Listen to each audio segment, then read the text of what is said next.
Okay, let's start. So our topic for today is about site topography and development plans. The topics that we are going to follow will not be consistent with the plan that we made earlier um, because, well, this one is supposed to be for next meeting, but I decided to give it ahead. So, a site development plan describes the location and orientation of a building or building complex on a plot of land and in relation to its context. Okay, so it's important to know where in that plot of land your building should be located and all the other uh, elements composing the site development plan. You see here an example, and in all examples that I will be showing you, in principle, there's the north sign. So that's one of the most important feature in a site development plan, although in the contents that I will enumerate here, it's not indicated. So what can you find in a site development plan? First of all, the legally recorded boundaries of the site indicated by a phantom line. So in this example, um, although I got this from a book, this is not actually a phantom line he's using because the phantom line has a long line and then two short lines and then long line that alternating. Um, and the only way to be able to come up with the boundary is that you are given the technical description, and it's like it's given in a surveyor's unit if this were an AutoCAD operation. So you're told the length of the line and then the orientation or the bearing of the line from the reference point, say from the start, number one. So the number two should be how many degrees from the north or from the south going to the east or the west. Okay, and we'll see an example of that later. Um, and then the physical topography of the terrain with contour lines. So we also see that here. Okay, these lines going, these wavy lines which are messing up the block is actually the contour, no? So that we know that whether our land, our plot, or the lot is flat or sloping. Then the natural site features such as trees, landscaping, and water courses. Okay, so it's important to take note of the existing trees, especially the trees that matter. So trees that should not be cut down. Okay, because when you start out in a project, you visit the site and it might have so many trees around it and so many shrubs and whatever plants. But of course, the plan is, of course, to clear to clear the place. But then some trees should remain, and especially if it's protected by law, by the DNR or by some other restrictions. So even in subdivisions, they also give laws, no, for what trees should be cut down and what should not, should remain. Water courses is also important. If there is especially if there is a river or even just a stream passing through your property, or there is, I don't know what, or not only in your property but very near it.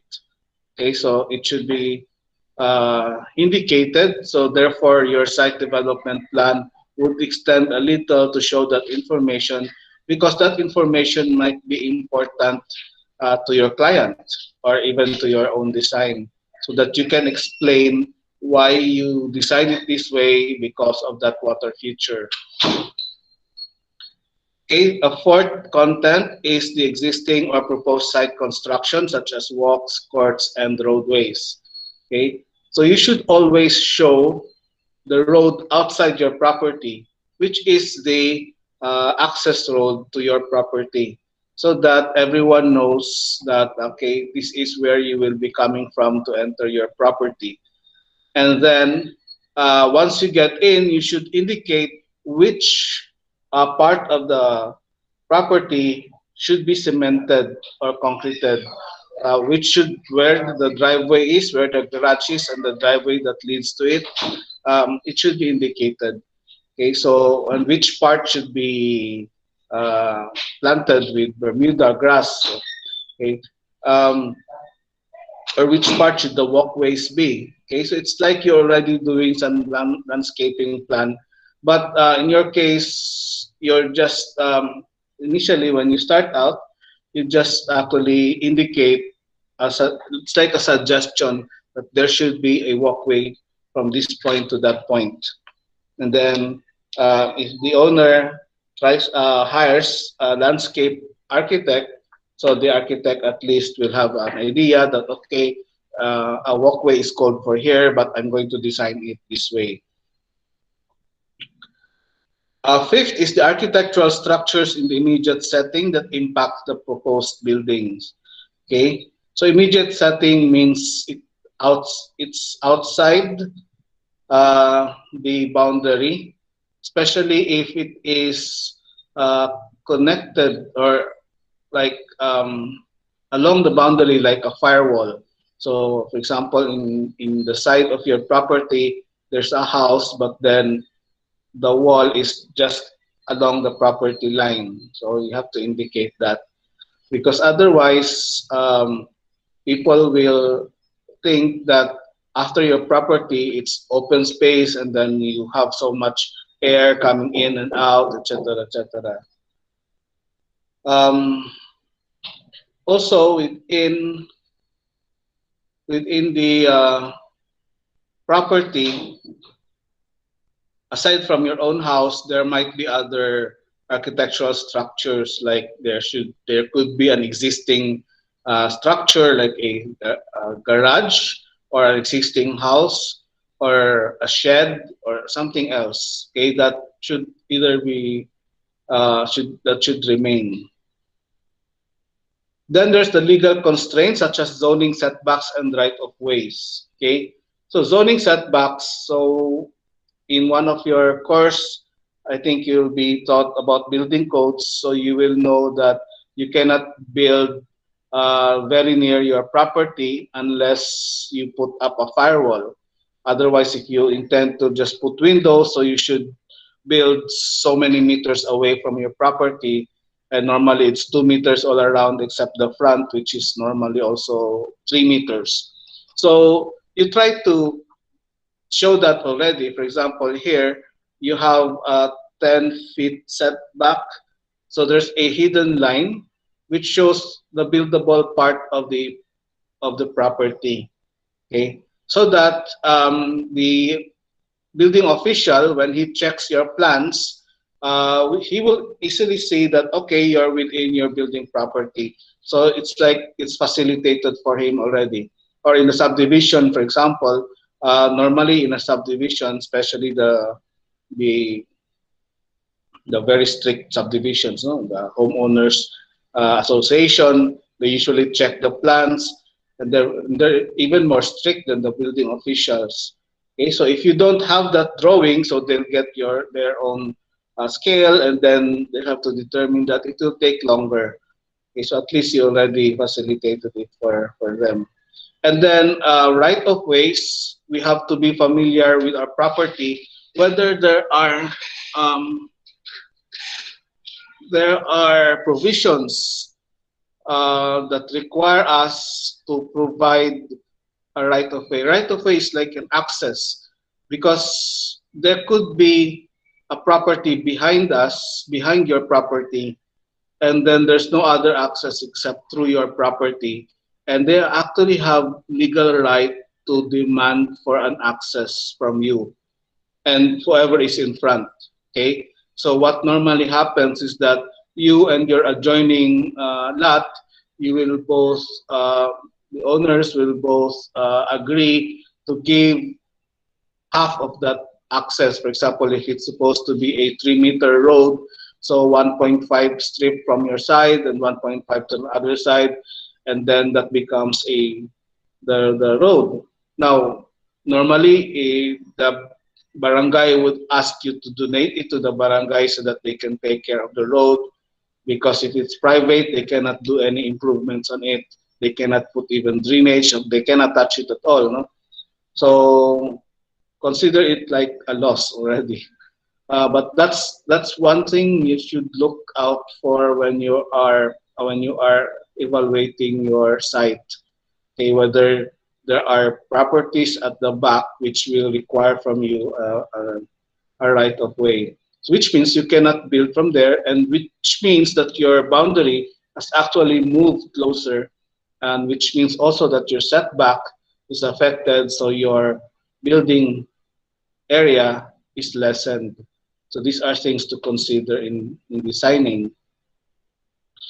And then the existing or proposed site utilities. Okay, so you may have a power pole like the one here. There's one in the corner. Um, and you have to take note where they are. Fire hydrants, for example, if there's one, because if you don't, you might end up designing a garage or a driveway, and then there's a power pole right in the middle. So, and then it would be really, really fun, you know. It will reflect on your incompetence if that really happens because you did not check. So you will have to write to VECO, to the electric company, to have it moved. The owner will have to spend for all of it, and it's quite expensive. And so not only the existing but proposed, and that also leads us back to the right of way. The proposed right of way also applies to road widening. Okay. Now, in most cases, this is already indicated in the plat plan. If your plat you got that from the city engineer's office, or if not, then you have to check with the city engineer's office whether the road in front of you has plans to widen. Okay, because you'll have to avoid that. Eventually, they will widen it, and you don't want your structures to be destroyed, no, just because of that. So it has happened in a few of my projects. Uh, of course, the client will always insist to use the whole property as much as possible, and does not believe in building codes. If possible, there should be firewall in all the sides of the property, so he maximizes everything. So, and it's really a pain, no? To convince them, to try to convince them that okay, you should really build, or you should allow for setbacks, especially for something which might not come immediately, like road widening. So maybe it will happen 10, 20 years from now. So, and then they cannot appreciate it. I had uh, project, so a dormitory right in front of a highway, and I did prepare for the road widening, and I got a lot of insults from the client because of that. But you cannot do anything, but because I really placed my foot down. Um, but only 5 years after, the road was widened, and so while the other structures were um, being destroyed. So in his case, it was nothing. No, it's like okay, so his front area just lessened a little, and he was very appreciative with it. So it really pays. Okay, and other significant environmental forces and features. Now I don't know what could be a significant environmental force in a site. No, um, but I got this from a book. Anyways, uh, so therefore, the dimensions that are important in the site development plan um, are the distances of your structure from your boundaries, how far your structure is from the boundary, And then how, of course, the others like the driveway. So how wide is your driveway? So all the elements outside of your house. Okay, if they have to be built, they have to be dimensioned so that you can actually lay them out at, at the site. Now, the scale to use, normally the drawing is smaller than the floor plan. So if your floor plan is like 1 is to 100, so you might have a site there which is 1 is to 200 or 1 is to 150. Because otherwise, if it is also 1 is to 100, might as well fuse the two drawings together. But if your floor plan is something like 1 is to 50 or 1 is to 75, so you might have a site development plan of 1 is to 100, but that's assuming that your lot is not very big. But if you have hectares of property, okay, to draw, then that changes everything. You might end up using the whole sheet for just the site development plan. So it all depends on you as the draftsman, also as the designer. Now, in some cases, the roof plan is shown on the site development plan. In fact, it says here typically include the roof. I would personally, I think that it should not be the roof. No? It should be just the footprint, which is the outline of the wall of the house, so that you get to see what lies beyond the walls and under the roof, because the roof extends from the wall. We have an eaves. Okay, we took that up in the roof plan. No? So you need to know what goes on outside, unless in your floor plan you already drew it, so you already indicate it, so it's okay.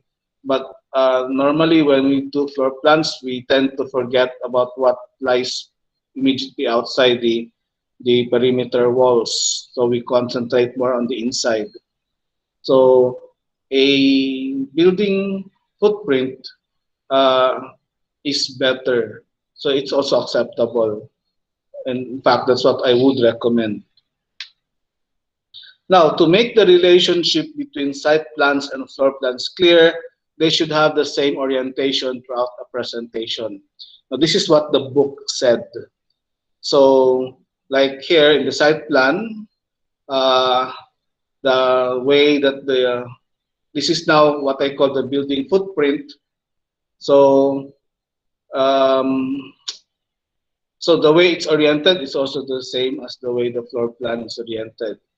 No, but there are a lot of also acceptable practices, you know, because the site plan, as much as possible, should be oriented north, which means that the north should always be pointing up, even if that means that your site will be angled.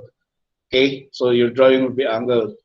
So, like any map, it's better oriented north. Why? Because it's already part of a map. Okay, you're showing, and the maps are always oriented north. So it's easier for people to orient themselves to your site uh, because of the north sign. But if that happens, okay, this means that your floor plan should also be angled, okay, depending on how it appears with the north oriented up. Um, but it's also acceptable to draw the plan like this, like oriented um, perpendicular, I mean like horizontally and vertically instead of angled. Um, but we normally place a north sign just right after the title of the drawing, the north, the floor plan, for example, then you find the north sign there. So we know that in the site plan, it does not appear like this. It's not upright because it has to turn according to the orientation of the north. So if the north is here, therefore it's going to turn in some ways. Okay, so that's another way of putting it. And then also, a lot of the teachers in San Carlos would always, I often hear this, the the bottom part should be where your entrance is located. Okay, so like what I'm showing here. So the entrance is at the bottom part.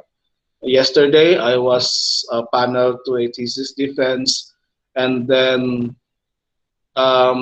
one of the uh, panelists, also a colleague in the SAFAD, was commenting because in the site plan, the original entrance to the site, not to the house, is found here at the bottom because that's how it was always represented.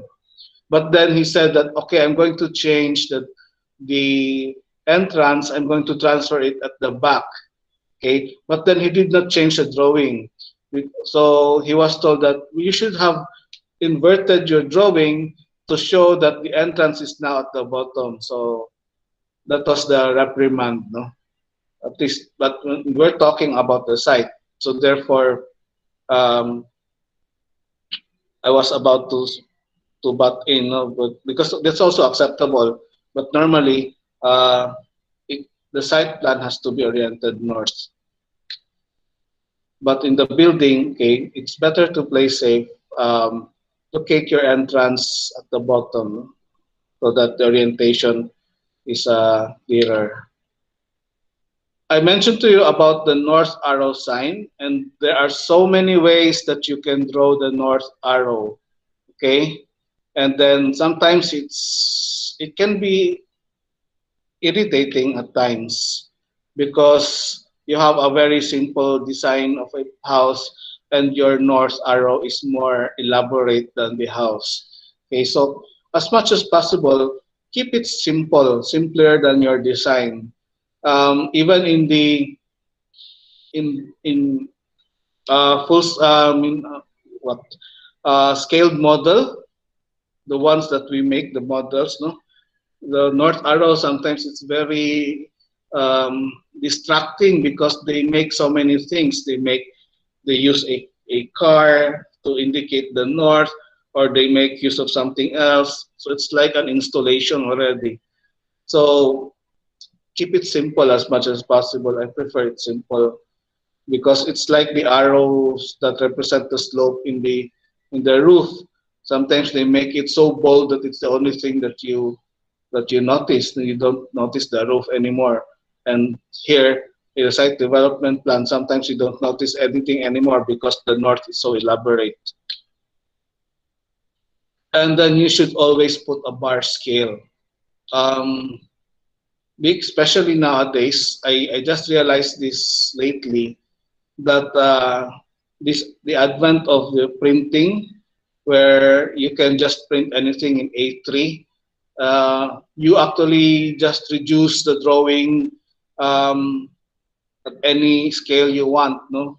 But then you don't provide a bar scale, and then your drawing still indicates that this is scaled 1 is to 50, 1 is to 100, but actually it's no longer that scale because you reduce it to fit the paper. So if you have a bar scale, you would not worry about it because okay, the the scale is actually adjusts, no, to the actual scale of your drawing.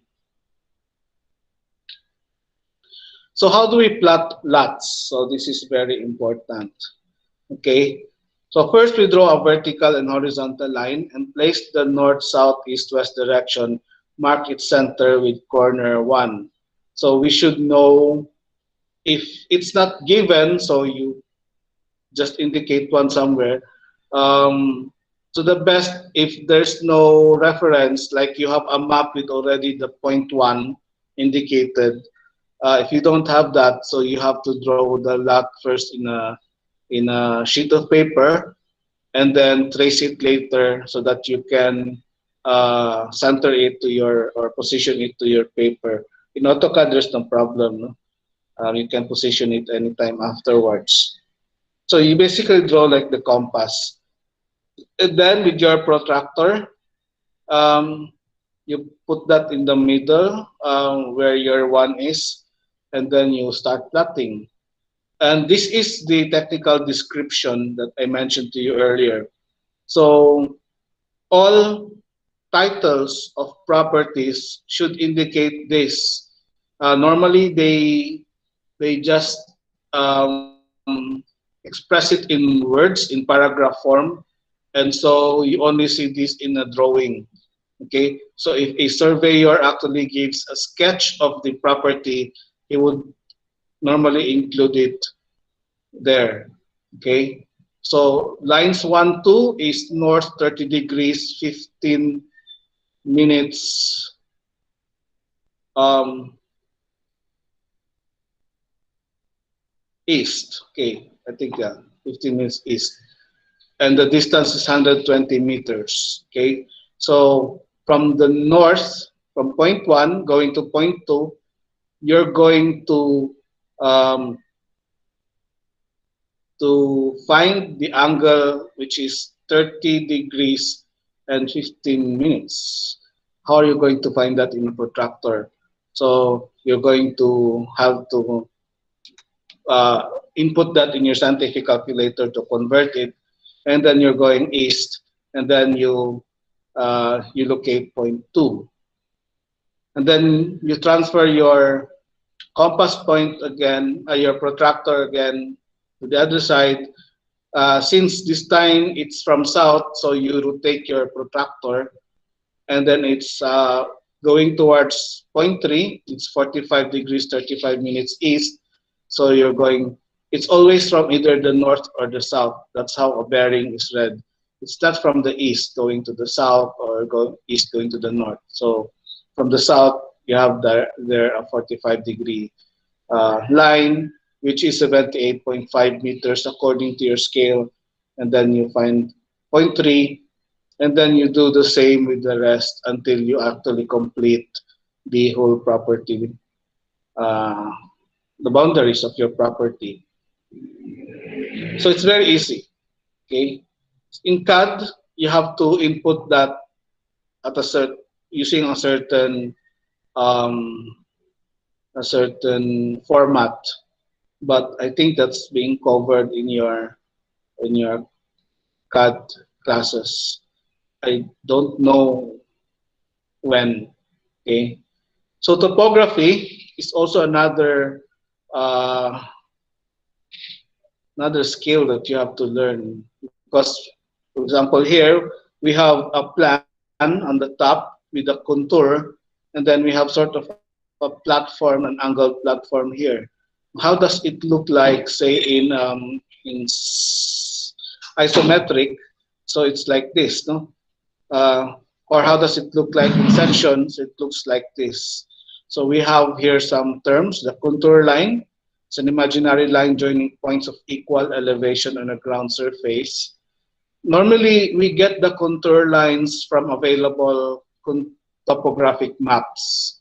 Okay, so they're provided to us unless we hire a surveyor to make one for us. So we do not make it ourselves. We do not just go to the site and suddenly we are capable of doing a contour map. No, no, we give that task to professionals, and then we just work with what they give us. A contour interval is the elevation distance between one contour to the next. Okay, the difference in elevation. And you will know that based on the numbers that you see here. For example, you have number 12, and then after 1, 2, 3 intervals or 3 contour lines, you have number 18. Therefore, all these contour lines are 2 meters apart vertically. Okay, so that's what it means. So if this were a stair, so the rise would be 2 meters. Okay, elevation is the vertical distance of a point above or below a datum, and then the datum is your 0, 0. Normally, it's the level, it's the sea level. Okay, any level surface, line, or point used as a reference from which elevations are measured. Remember, in our talk about elevations and sections, we have the elevation markers. So you also have, say, the first floor line, second floor line. So we also have a 0, 0. And I mentioned to you that the 0, 0 is normally the center of the road, okay, the crown of the road, which is the center of the road. Um, in a contour map, in a topography, normally uh, it's the water sea level. I forgot now whether it's supposed to be the highest tide level or not. In any case, uh, we only receive the contour, the topographic map, and then we just make use of it. We're not going to use to be making the contour lines anyway. One way to visualize contour lines is to imagine that horizontal slices cut through the landform at regular intervals. So the profile of each cut being represented by a contour line. So the trajectory of each contour line indicates the shape of the land formation at that elevation. So contour lines are always continuous and never cross one another. They coincide in a plan view when they cut across. Uh-huh.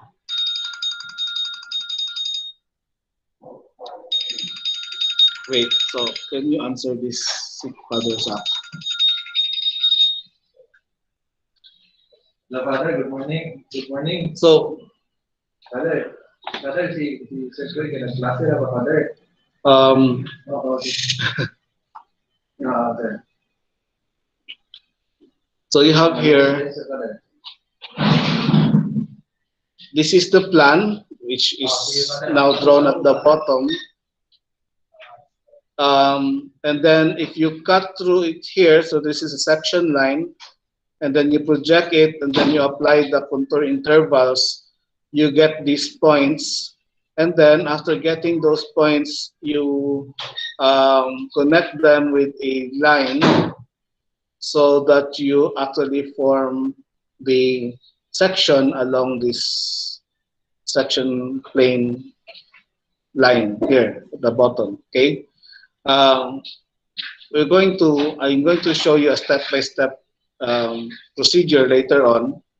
What is important is that, which I will also emphasize later on anyway, is that this line is not straight from point to point.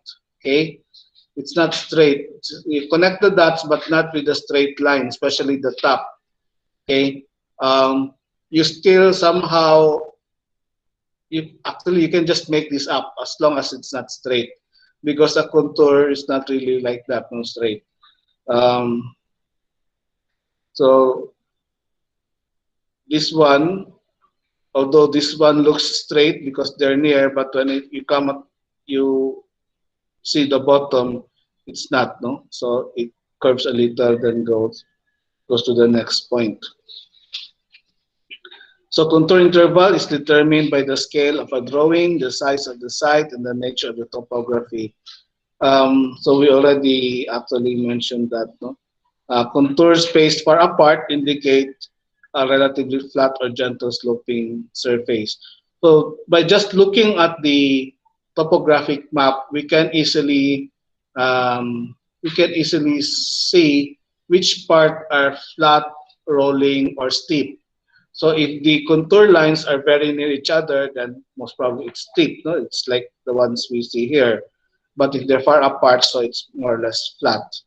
And then if we see contour line which forms a circle or close, like this one here, that means it's the peak of something, a hill or a mountain, so like this. So that's how we analyze it.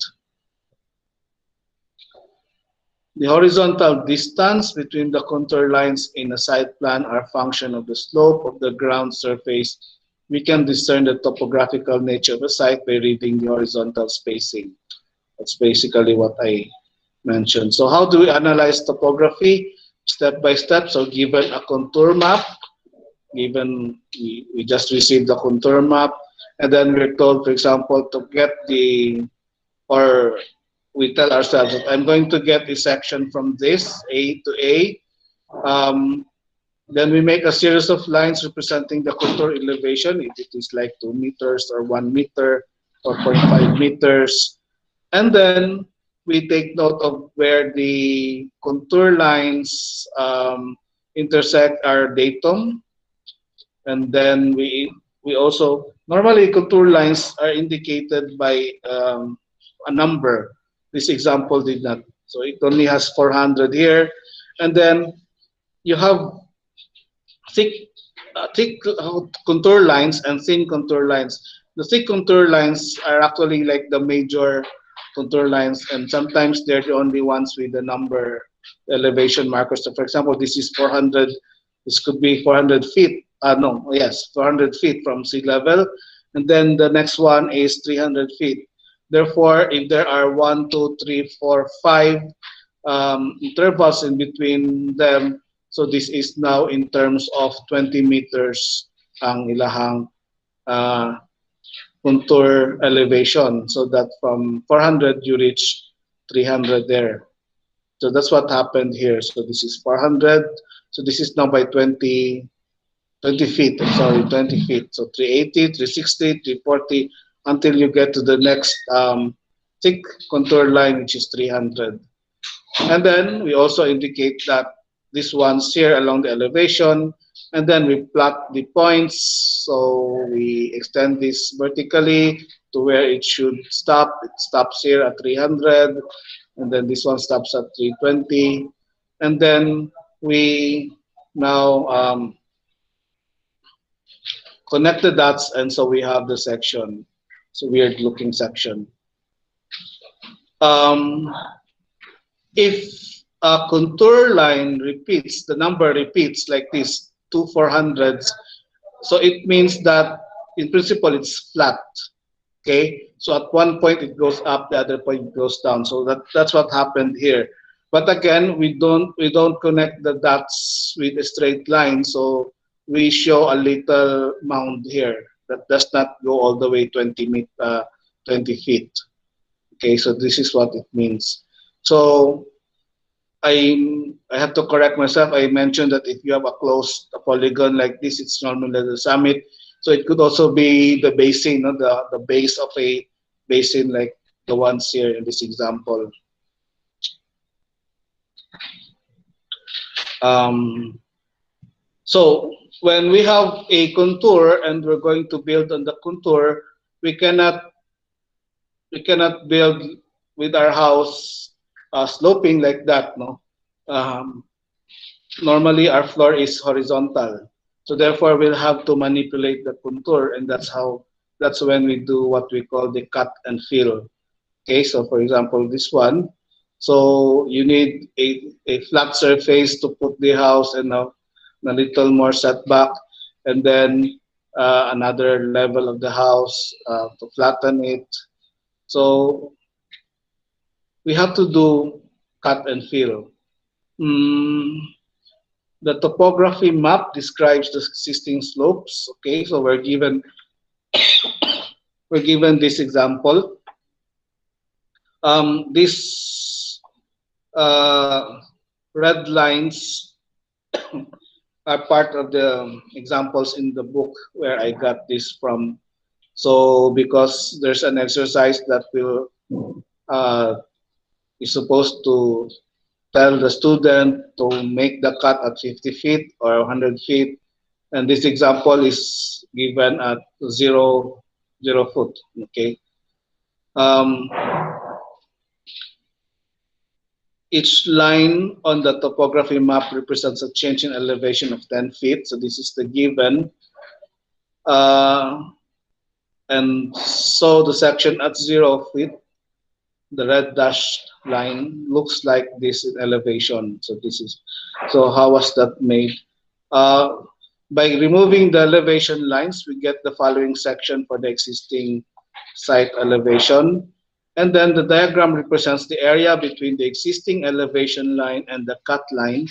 First, we mark the line that must be added to the site to achieve our desired land topography. This area is marked fill.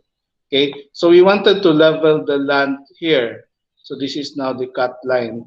And so therefore we have to put more land here which is shaded in green.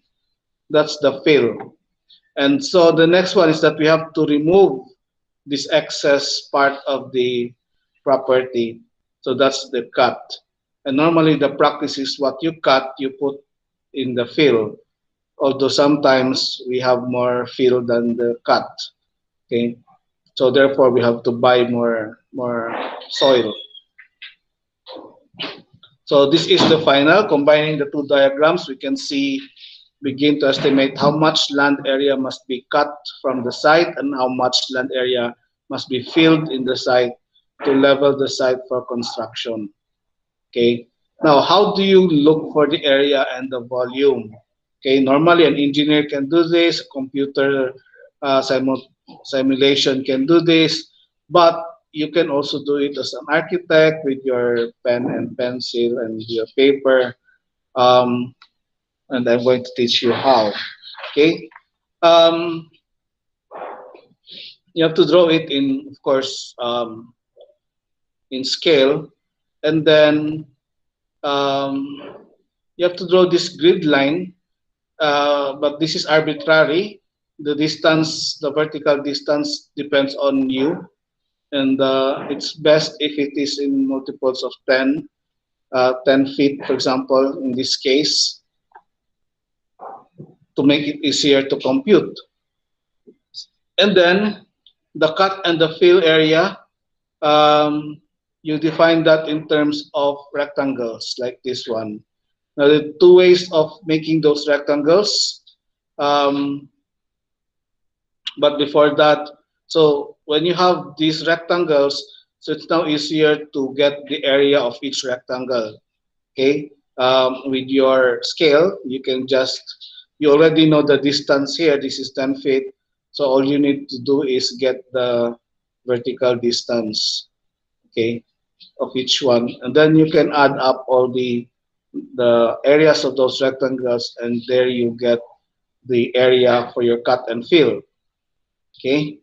Um, there are two ways of making those rectangles. Either you start off from the right side where it hits your contour line, or the profile of your site, then you project to the left, or you start from the left, then you project to the right.